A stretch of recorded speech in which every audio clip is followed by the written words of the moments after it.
Question number first. What is the SI unit of force?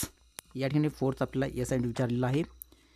Option A joule, option B newton, option C watt, option D pascal. या ठिकाणी योग्य पर्याय असणार आहे SI unit of force is Newton.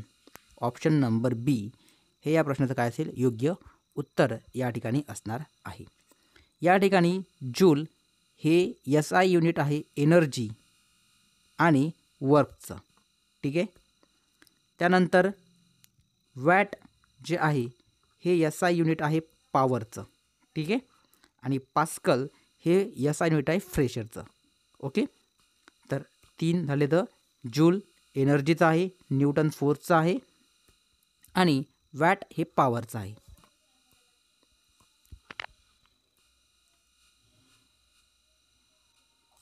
प्रश्न क्रमांक 2. Which of the following law is describe by the statement every action is an equal and opposite reactions? Option 1 Newton first law, option B Newton second law, option 3 Newton third law and option D laws of universal gravitation. या ठिकाणी या योग्य उत्तर असणार आहे every action is an equal and opposite reaction, Newton third law. ठीक आहे.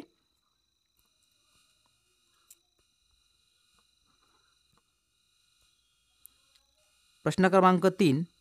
अ body at rest okay will remain at rest and a body in motion will remain in motion unless and acted upon by external force.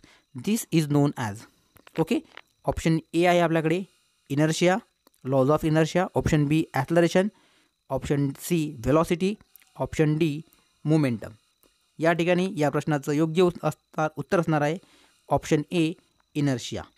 या ठिकाणी acceleration म्हणजे काय असतं the rate of change of velocity म्हणजेच A is equals to V minus U upon T म्हणजेच acceleration. V म्हणजे final velocity, U म्हणजे initial velocity, T म्हणजे टाईम. ओके. त्यानंतर ॲक्सलरेशनचं SI युनिट असतं मीटर पर सेकंड. ओके. व्हेलॉसिटीचं पण SI unit metre per second आणि CGS युनिट विचारलं तर सेंटीमीटर पर सेकंड. आणि मोमेंटम काय असतं तर P is equals to M into V हे मोमेंटम असतं. ओके.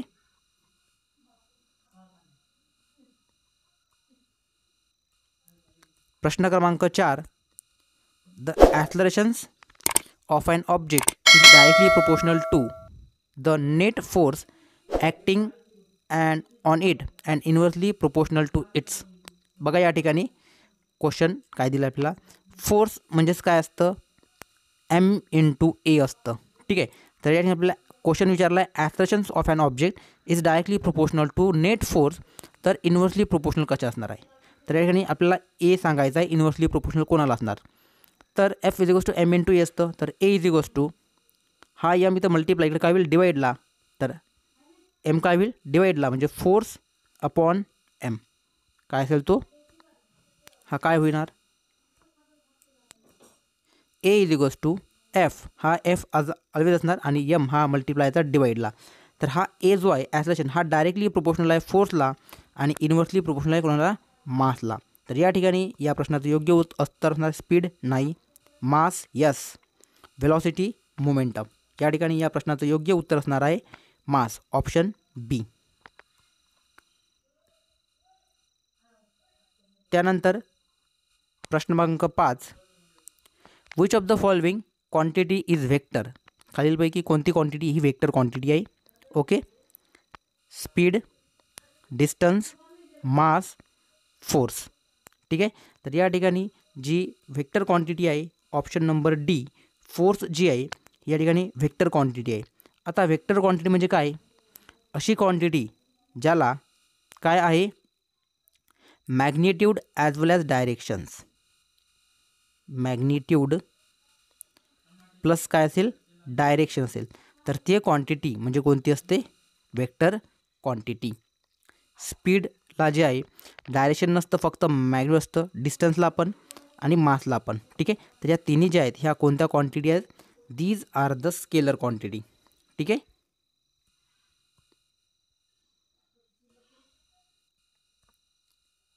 प्रश्न क्रमांक 6, the force required to accelerate at 2 kg mass by 3 metre per second. Okay, यासाठी आपल्याला फोर्स काढायचा आहे, ठीक आहे. फोर्स काढायचा आहे, एक ऑब्जेक्ट आहे, ठीक आहे. त्या ऑब्जेक्ट काय होत आहे, ॲथलरेट होत आहे किती, 3 मीटर पर सेकंड याने. ओके, म्हणजे हे आपलं ए आहे आणि त्या ऑब्जेक्टचं मास हे 2 kg आहे. तर आत्ताच बघितला फोर्स काय असतं, एम इंटू ए असतं. ओके, तर एम या ठिकाणी 2 kg आहे, इंटू ए 3 आहे, इज इक्वल्स टू फोर्स. तर 3 2 जा 6 आणि फोर्सचं या साईड काय असतं, न्यूटन. त्याचं योग्य पर्याय असणार आहे 6N. पर्याय क्रमांक बघा 1.5 3 6N 12.